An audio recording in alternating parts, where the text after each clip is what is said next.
Hi friends, मैं आकांक्षा शर्मा जी की वित्ताकांक्षा में आपका स्वागत करती हूँ। Madhya Pradesh daily current affair में आज हम 18 जनवरी 2024 का करंट करने वाले हैं। सुपर डुपर आज क्वेश्चन का संग्रह है।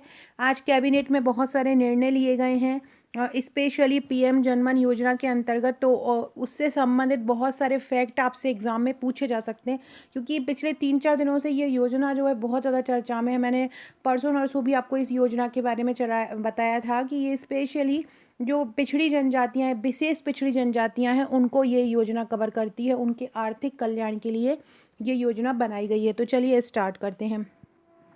अगर मेरे चैनल पर नए हैं तो चैनल को सब्सक्राइब जरूर कर लीजिएगा, शेयर कीजिएगा, और जो क्वेश्चन मैं पूछूं लास्ट में उसका आंसर जरूर दीजिएगा। पहला क्वेश्चन है आज का, हाल ही में किस क्षेत्र को इंडस्ट्रियल टाउनशिप घोषित किया है, या घोषणा बनाने की घोषणा की है इंडस्ट्रियल टाउनशिप? मंडीदीप, मोहासा बावई, पीतमपुर या पीलूखेड़ी? तो ये भी प्रधानमंत्री जनमन योजना की जो कैबिनेट में बैठक हुई थी उसी में ये निर्णय लिया गया। आज बहुत सारे रिक्त पदों की भी बात हुई है। आंगनवाड़ी भी बहुत सारे स्वीकृत हुए हैं, आंगनवाड़ी केंद्र। तो सुपरवाइज़र की वैकेंसी भी, जो पोस्ट है वो बहुत ज़्यादा आने वाली है। स्वास्थ्य विभाग में भी बहुत सारे पद स्वीकृत हुए हैं, रुके हुए रिजल्ट का भी आने का है। तो जल्द ही ये सभी चीज़ भी क्रम में आ जाएंगी, और जो भी वैकेंसी आने में है वो भी जल्दी ही आएगी लोकसभा के पहले। तो क्वेश्चन है, किस क्षेत्र को इंडस्ट्रियल टाउनशिप घोषित किया है? मंडीदीप, मोहासा बावई, पीतमपुर या पीलूखेड़ी? तो हाल ही में मोहासा बावई, नर्मदापुरम संभाग में ये आता है, मोहासा बावई। और इस क्षेत्र को इंडस्ट्रियल टाउनशिप घोषित किया है। नर्मदापुरम संभाग होशंगाबाद को ही नाम दिया गया है। होशंगाबाद को 2008 में नर्मदापुरम संभाग नाम दे दिया था। तो किस क्षेत्र को इंडस्ट्रियल टाउनशिप घोषित किया? मोहासा बावई को घोषित किया। बावई में माखन लाल चतुर्वेदी का जन्म भी हुआ था। बावई ग्राम को अब माखन नगर भी बोला जाता है। तो इंडस्ट्रियल टाउनशिप घोषित किसको किया है? बावई को किया है। इस क्षेत्र के लिए विद्युत वितरण के लिए औद्योगिक विकास निगम को पृथक डिस्ट्रीब्यूशन लाइसेंस प्राप्त भी करवाया है। मंत्रिपरिषद द्वारा नर्मदापुरम में मोहासा बावई क्षेत्र की 227.54 एकड़ भूमि पर बिजली एवं नवीनीकरणीय ऊर्जा उपकरण का निर्माण होगा। साथ में विद्युत वितरण का लाइसेंस भी दिया जाएगा। अगला क्वेश्चन है, मध्य प्रदेश में नवीन शासकीय विधि महाविद्यालय कहाँ बन रहा है? तो देखो, नवीन शासकीय बन रहा है और विधि का बन रहा है। तो ये कानून का महाविद्यालय बनने वाला है। तो ये कहाँ बनेगा? ये आगर मालवा में बनेगा। कहाँ पे बनने की घोषणा की है? आगर मालवा। और आज इसमें बहुत सारी स्वीकृति भी दी गई है, इसमें बहुत सारी फैसिलिटी भी अवेलेबल होंगी। आगर मालवा का जो गठन हुआ था वो शाजापुर से अलग होकर 2013 में हुआ था, और ये मध्य प्रदेश का 52वां जिला था। मध्य प्रदेश में टोटल अभी जिले कितने हैं? 55 हैं। तो आगर मालवा में नवीन शासकीय महाविद्यालय बनेगा। फैक्ट याद रखिएगा। मध्य प्रदेश में कहाँ पर नवीन शासकीय विधि महाविद्यालय बनाने की घोषणा हुई है? आगर मालवा में हुई है। इसके बारे में पढ़ लेते हैं। इसमें गैर शैक्षणिक संवर्ग के 8 और शैक्षणिक संवर्ग के 22 पदों की भी स्वीकृति निकाली है। मतलब आगर मालवा में 30 नवीन पदों के सृजन की भी स्वीकृति मिल चुकी है शैक्षणिक विभाग में। तो ये भी फैक्ट याद रखिएगा। अगला है, हाल ही में विशेष पिछड़ी जनजातियों के आर्थिक कल्याण के लिए कौन सी योजना आरंभ की है? प्रधानमंत्री जनधन योजना, कौशल विकास योजना, धनवंतरी योजना या प्रधानमंत्री आर्थिक विकास योजना? तो विशेष पिछड़ी जनजातियों के आर्थिक कल्याण के लिए जो योजना आरंभ की है वो है प्रधानमंत्री जनमन योजना। कौन सी है? प्रधानमंत्री जनमन योजना है। आज इसकी जो मीटिंग हुई उसमें क्या क्या आदेश निकले हैं, कौन सा क्वेश्चन बन सकता है, ये सब हम पढ़ने वाले हैं। मुख्यमंत्री डॉक्टर मोहन की अध्यक्षता में ये बैठक हुई मंत्रालय में। मंत्रिपरिषद द्वारा विशेष रूप से कमजोर जनजातीय समूह के सामाजिक और आर्थिक कल्याण के लिए प्रधानमंत्री जनजातीय आदिवासी न्याय अभियान या प्रधानमंत्री जनमन के तहत प्रदेश में विभिन्न विकास कार्यों के क्रियान्वयन की स्वीकृति दी। तो याद रखिएगा, जो प्रधानमंत्री जनमन योजना है वो विशेष पिछड़ी जनजातियों के आर्थिक कल्याण के लिए आरंभ की गई। मंत्री ये जिले याद रखिएगा। मंत्रिपरिषद द्वारा प्रदेश में विशेष पिछड़ी जनजाति क्षेत्रों के 23 जिलों में, नंबर याद रखिएगा, 23 जिलों में नए आंगनवाड़ी केंद्र, छात्रावास, बहुउद्देशीय केंद्र, सड़कों और आवास निर्माण की स्वीकृति दी। मंत्रिपरिषद द्वारा सक्षम आंगनवाड़ी एवं पोषण 2.0 योजना के अंतर्गत विशेष जनजातीय क्षेत्रों में 194 नवीन आंगनवाड़ी केंद्रों की स्थापना एवं संचालन हेतु स्वीकृति दी गई। जितने आंगनवाड़ी केंद्र होंगे उतनी ही वैकेंसी भी आएंगी, ये भी याद रखिएगा। भवनों का निर्माण जनजातीय परिवेश आधारित डिजाइन अनुसार ग्राम पंचायत द्वारा किया जाएगा। जो इसके तहत भवनों का निर्माण किया जाएगा वो कौन करेगा? ग्राम पंचायत। आपसे पूछेंगे कि प्रधानमंत्री जनधन योजना के अंतर्गत जो घरों का निर्माण किया जाएगा वो कौन करेगा? तो ग्राम पंचायत। विशेष पिछड़ी जनजातियों के ऐसे मजरे टोले जिनकी जनसंख्या 100 या अधिक है और वहाँ पर आंगनवाड़ी केंद्र नहीं है, वहाँ पर भी नए आंगनवाड़ी केंद्र खोले जाएंगे। मतलब विशेष पिछड़ी जनजातियों वाले ऐसे क्षेत्र जहाँ की जनसंख्या 100 भी नहीं है तो भी वहाँ पर आंगनवाड़ी केंद्र खोले जाएंगे। आंगनवाड़ी केंद्रों के संचालन पर कुल 15 करोड़ रुपए और 70 लाख रुपए का व्यय स्वीकृत किया है। मतलब 15 करोड़ 70 लाख रुपए स्वीकृत किए गए हैं आंगनवाड़ी केंद्र बनाने के लिए। इसके तहत 194 आंगनवाड़ी केंद्र के लिए 2023-24 में केंद्र ने 1 करोड़ 43 लाख रुपए और राज्य ने 3 करोड़ 93 लाख रुपए, मतलब कुल 5 करोड़ 36 लाख रुपए वित्तीय वर्ष 2024-25 में दिए जाएंगे। अब 2025-26 में क्या होगा? जो केंद्र द्वारा जो राशि है वो 1 करोड़ 32 लाख हो जाएगी, राज्य द्वारा जो राशि है वो 3 करोड़ 85 लाख हो जाएगी, कुल राशि 5 करोड़ 70 लाख रुपए हो जाएगी, जो बजट में अभी घोषणा हो जाएगी इसकी। विशेष पिछड़ी जनजातियों में छात्रावास के लिए 384 करोड़ रुपए से स्वीकृति दी गई है। मंत्रिपरिषद ने प्रधानमंत्री जनजाति आदिवासी न्याय अभियान या पीएम जनधन योजना में शिक्षा विभाग के अंतर्गत जो विशेष पिछड़ी जनजाति रहती हैं, उन जहाँ पर जिन क्षेत्रों में रहती हैं वहाँ के जो लोग हैं उनकी अच्छी शिक्षा के लिए 20 जिलों के 55 स्थानों पर 110 बसाहट, मतलब 110 क्षेत्रों के निकट छात्रावास निर्माण के लिए भी निर्णय लिया है। इसके लिए 384 करोड़ 6 लाख रुपए की स्वीकृति दी गई है। मतलब छात्रावास बनाने के लिए कितनों की स्वीकृति दी गई? 384 करोड़ 6 लाख। मंत्रिपरिषद द्वारा वित्तीय वर्ष 2023-24 से पीएम जनधन योजना के अंतर्गत प्रदेश के पिछड़ी जनजाति बाहुल क्षेत्र में 60 लाख रुपए प्रति केंद्र की लागत से बहुउद्देशीय केंद्र का निर्माण किया जाएगा। ये आपसे पूछेंगे कि जनजातीय क्षेत्रों में जो बहुउद्देशीय केंद्र बनेगा उसकी लागत कितनी रहेगी? तो उसकी लागत रहेगी 60 लाख रुपए। विशेष पिछड़ी जनजातियों में अलग अलग 11 गतिविधियों के लिए 125 बहुउद्देशीय केंद्र के निर्माण किया जाएगा। आपसे पूछेंगे कि विशेष पिछड़ी जनजाति क्षेत्रों में प्रधानमंत्री जनधन योजना के अंतर्गत कितने बहुउद्देशीय केंद्र बनाए जाएंगे? तो 125 बहुउद्देशीय केंद्र बनाए जाएंगे। कितने बनाए जाएंगे? 125 बहुउद्देशीय केंद्र बनाए जाएंगे। प्रत्येक जो केंद्र है उसके निर्माण के लिए 2200 वर्ग फुट की आवश्यकता होगी, जिसमें 1605 वर्ग फुट भूमि पर भवन का निर्माण किया जाएगा। और ये भूमि आवंटन का जो काम है वो कलेक्टर, जिला कलेक्टर करेगा।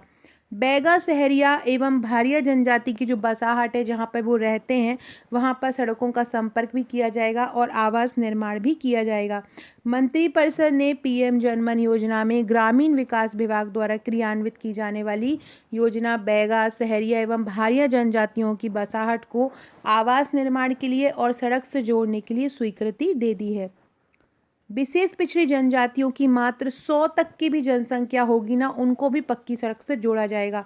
और जो विशेष पिछड़ी जनजाति हैं वहाँ के जो लोग हैं उनको आवास के लिए 2 लाख रुपए दिए जाएंगे। मनरेगा में अकुशल श्रमिक की 90 से 95 दिवस के बराबर 27,000 रुपये की राशि और स्वच्छ भारत मिशन से शौचालय निर्माण के लिए 12,000 रुपये दिए जाएंगे। आवास निर्माण के लिए 4604 करोड़ रुपए का बजट है। ये जो क्वेश्चन है ये अलग अलग क्वेश्चन रूप में बन सकते हैं, इसलिए सभी फैक्ट बहुत इंपॉर्टेंट है, हर फैक्ट को कर लीजिएगा। ये इसी के अंतर्गत मैंने एक क्वेश्चन बनाया है कि पीएम जनमन योजना के अंतर्गत मध्य प्रदेश में कितने बहुउद्देशीय केंद्र खोले जाएंगे। अभी मैंने ऊपर बताया है कि पीएम जनमन योजना के अंतर्गत मध्य प्रदेश में अलग अलग मतलब अलग अलग विषयों को लेकर 125 बहुउद्देशीय केंद्र खोले जाएंगे। कितने? 125 बहुउद्देशीय केंद्र बनाए जाएंगे। 11 गतिविधियों के लिए इनकी स्वीकृति कौन ने दी है? भारत सरकार ने दी है। आज ये भी चर्चा में था, त्रिवेणी कला संग्रहालय ये कहाँ पर है? तो त्रिवेणी कला संग्रहालय मध्य प्रदेश के उज्जैन में है। त्रिवेणी कला संग्रहालय कहाँ है? मध्य प्रदेश के उज्जैन में। फ्रेंड, जैसे कि मैंने आपको बताया था कि हम एमपी का करंट डेली पढ़ रहे हैं, जो राष्ट्रीय और अंतर्राष्ट्रीय है उसके लिए मैं मंथली लाया करूँगी। मैंने दिसंबर का वीडियो आज ही बना दिया है, दिसंबर के सर्वश्रेष्ठ 200 प्रश्न। उसकी जो वीडियो की लिंक है वो मैं आपको कमेंट बॉक्स में दे दूँगी, तो उससे आपका दिसंबर का क्लियर हो जाएगा। फिर जैसे ही जनवरी एंड होगा तो हम 2 से 3 फरवरी में पूरे जनवरी के जो बेस्ट क्वेश्चन रहेंगे वो पढ़ेंगे। एमपीपीएससी की तैयारी कर रहे हैं तो प्री के लिए पी सीरीज़ हमारे चैनल पर चल रही है और मेंस के लिए एल सीरीज़ चल रही है। नहीं देखिए तो ज़रूर देखिएगा। डिस्क्रिप्शन बॉक्स से आपको मेरे व्हाट्सअप, टेलीग्राम, फेसबुक, ट्विटर की लिंक मिल जाएगी, ज्वाइन कर लीजिएगा। 6260190944 ये मेरा व्हाट्सअप का नंबर है। अगर आपने अभी तक मुझे व्हाट्सअप पर हाई लिख कर नहीं भेजा है, अपना नंबर सेव नहीं कराया है, तो सेव ज़रूर करा दीजिएगा। यहाँ आपको महत्वपूर्ण अपडेट, महत्वपूर्ण क्वेश्चन मिलते रहेंगे। त्रिवेणी कला संग्रहालय कहाँ पर है? उज्जैन में है। विश्व स्तरीय धार्मिक और पर्यटन स्थल किसको बनाया जाएगा? किस स्थल को बनाया जाएगा? विश्व स्तरीय धार्मिक और पर्यटन स्थल तो उज्जैन को बनाया जाएगा। उज्जैन जिले को विश्व स्तरीय धार्मिक और पर्यटन स्थल उज्जैन को नहीं बनाया जाएगा, चित्रकूट को बनाया जाएगा। किसको बनाया जाएगा? चित्रकूट को। हाल ही में ये घोषणा हुई क्योंकि अभी चित्रकूट में वो जो वन गमन पथ की बैठक चल रही थी, वहाँ पर ये घोषणा हुई है कि चित्रकूट को विश्व स्तरीय धार्मिक और पर्यटन स्थल बनाया जाएगा। किसको बनाया जाएगा? चित्रकूट को। याद रखिएगा, चित्रकूट में वन गमन पथ की बैठक चल रही, जैसे कि मैंने अपने लास्ट वीडियोस में बताया था। यहीं पर विश्व स्तरीय बात हुई है कि चित्रकूट को विश्व स्तरीय धार्मिक और पर्यटन स्थल बनाया जाएगा। अगला है, उज्जैन में व्यापार मेला कब से आयोजित होगा? उज्जैन में व्यापार मेला 1 मार्च से आयोजित होगा। ग्वालियर व्यापार मेले की तर्ज पर ही उज्जैन में व्यापार मेला आयोजित किया जाएगा। अगला है, मुख्यमंत्री डॉक्टर यादव ने कृषक जगत समूह की वार्षिक डायरी का विमोचन कहाँ पे किया है? तो मुख्यमंत्री यादव ने कृषक जगत समूह की वार्षिक डायरी का जो विमोचन है वो विंध्य कोठी में किया है। कहाँ पर किया है? विंध्य कोठी में किया है। चैनल को सब्सक्राइब जरूर कीजिएगा और वीडियो को लाइक भी कीजिएगा। अंतर जिला विश्वविद्यालय स्तर युवा उत्सव कार्यक्रम कहाँ हुआ? तो अंतर जिला विश्वविद्यालय स्तर युवा कार्यक्रम जो है वो बरकतुल्लाह विश्वविद्यालय भोपाल में हुआ। याद रखना, ये आता नहीं है, परफेक्ट था आज करंट में, तो मैंने बता दिया। व्यापम के एग्जाम में कुछ भी पूछ सकते हैं, इसलिए एमपीपीएससी तो नहीं पूछेगा, लेकिन ऐसे क्वेश्चन व्यापम में आ सकते हैं। तो अंतर जिला विश्वविद्यालय स्तर युवा उत्सव कहाँ हुआ? ये हुआ है बरकतुल्लाह विश्वविद्यालय भोपाल में। माध्यमिक शिक्षा मंडल के अध्यक्ष का अतिरिक्त प्रभार किसको दिया है? वीरा राणा को दिया है। ये मध्य प्रदेश की मुख्य सचिव है, दूसरी महिला बनी है ये वीरा राणा, और ये अतिरिक्त प्रभार इन्हीं को दिया है माध्यमिक शिक्षा मंडल का। माध्यमिक शिक्षा मंडल का मुख्यालय भोपाल में है। अगला है, भारत अंतर्राष्ट्रीय विज्ञान महोत्सव फरीदाबाद में मध्य प्रदेश से किसने भाग लिया? देखो, अंतर्राष्ट्रीय विज्ञान महोत्सव कहाँ हो रहा है? फरीदाबाद में हो रहा है, जहाँ से हमारे जो विज्ञान तकनीकी मंत्री हैं इंदर सिंह परमार, इन्होंने भारत अंतर्राष्ट्रीय विज्ञान महोत्सव में भाग लिया है। तो भारत अंतर्राष्ट्रीय विज्ञान महोत्सव फरीदाबाद में किसने भाग लिया? इंदर सिंह परमार ने लिया है। ये उच्च शिक्षा, तकनीकी एवं आयुष मंत्री हैं इंदर सिंह परमार। इन्होंने आज ट्रांसलेशन स्वास्थ्य विज्ञान प्रौद्योगिकी संस्थान फरीदाबाद में आयोजित भारत अंतर्राष्ट्रीय महोत्सव में भाग लिया। भारत के अंतर्राष्ट्रीय सहकारिता सम्मेलन में 23 देशों के प्रतिनिधि मौजूद थे, जहां पर इंदर सिंह परमार, जो कि हमारे उच्च शिक्षा तकनीकी मंत्री हैं, वो भी थे। अगला क्वेश्चन है दिव्यांग सशक्तिकरण के क्षेत्र में प्रथम पुरस्कार किसको मिला है। तो दिव्यांग सशक्तिकरण के क्षेत्र में प्रथम पुरस्कार मिला है मध्य प्रदेश को। और हमारे जो दिव्यांग जन सशक्तिकरण मंत्री हैं वो कौन है, वो है नारायण सिंह कुशवाहा। ये भी याद रखिएगा, दिव्यांग जन सशक्तिकरण मंत्री कौन है, नारायण सिंह कुशवाहा हैं। इन्होंने ही यह पुरस्कार ग्रहण किया। इन्होंने इसके अलावा निःशक्त आयुक्त जो थे संदीप रजक, उनसे भी मुलाकात की। संदीप रजक से, किससे मुलाकात की, संदीप रजक से इन्होंने मुलाकात भी की। और द्रौपदी मुर्मू द्वारा मध्य प्रदेश को 2023 के लिए यह पुरस्कार दिया गया। तो याद रखिएगा, दिव्यांग जन सशक्तिकरण के क्षेत्र में प्रथम पुरस्कार किसको मिला है, मध्य प्रदेश को मिला है। अगला क्वेश्चन है मंत्री, ये बहुत इंपॉर्टेंट है। मंत्री जो चेतन कश्यप हैं, सूक्ष्म लघु और मध्यम उद्यम मंत्री, इन्होंने कहा है कि स्टार्टअप पॉलिसी के बेहतर प्रावधानों के चलते हमारे मध्य प्रदेश में स्टार्टअप की संख्या लगभग 3700 हो गई है। मध्य प्रदेश स्टार्टअप के क्षेत्र में उभर कर सामने आ रहा है। मैंने कल भी कुछ आंकड़े बताए थे कल के वीडियो में, और तो इसकी संख्या जो है 3700 हो गई है। स्टार्टअप पॉलिसी मध्य प्रदेश में 2022 में आई थी। अगला है मध्य प्रदेश के किस राष्ट्रीय उद्यान को भारत के पहले डाई स्काई पार्क की मान्यता मिली। भारत का ये बहुत ही ज़्यादा इम्पोर्टेंट है।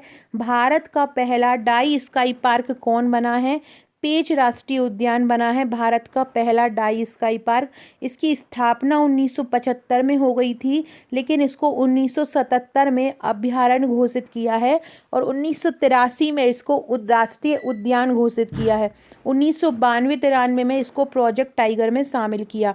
तो याद रखिएगा, मध्य प्रदेश के किस राष्ट्रीय उद्यान को भारत का पहला डाई स्काई पार्क की मान्यता मिली, पेंच राष्ट्रीय उद्यान को मिली। पेंच राष्ट्रीय उद्यान कहाँ है, छिंदवाड़ा सिवनी जिले में है। ये भारत का 19वां टाइगर रिजर्व है, ये भी याद रखना। 1977 में इसे अभयारण्य घोषित किया। 1993 में इसको राष्ट्रीय उद्यान का दर्जा मिला। 1992-93 में प्रोजेक्ट टाइगर में इसको शामिल किया। 1992-93 में प्रोजेक्ट टाइगर में ये शामिल हुआ। इसके अलावा 2002 से ये जो पेंच राष्ट्रीय उद्यान है, इसको इंदिरा प्रियदर्शनी उद्यान के नाम से भी जाना जाता है। ये सभी फैक्ट पेंच राष्ट्रीय उद्यान के बारे में याद रखिएगा। अगला है emerging startup hub of India के द्वारा जारी सूची में इंदौर को कौन सा स्थान मिला है। Emerging startup hub of India के द्वारा जारी सूची जारी की गई। जितने भी राज्यों हैं, जितने भी जिले जो स्टार्टअप के क्षेत्र में अलग निवेश कर रहे हैं, वो अलग एक मुकाम बना रहे हैं, उसमें इंदौर को 7वां स्थान मिला है। पहले इसको 8वां स्थान प्राप्त था और इसने कोच्चि को पछाड़ दिया है और अब ये 7वें स्थान पर आ गया है। मध्य प्रदेश में रजिस्टर्ड स्टार्टअप की संख्या कितनी हो गई है, 3293 हो गई है रजिस्टर्ड स्टार्टअप की संख्या।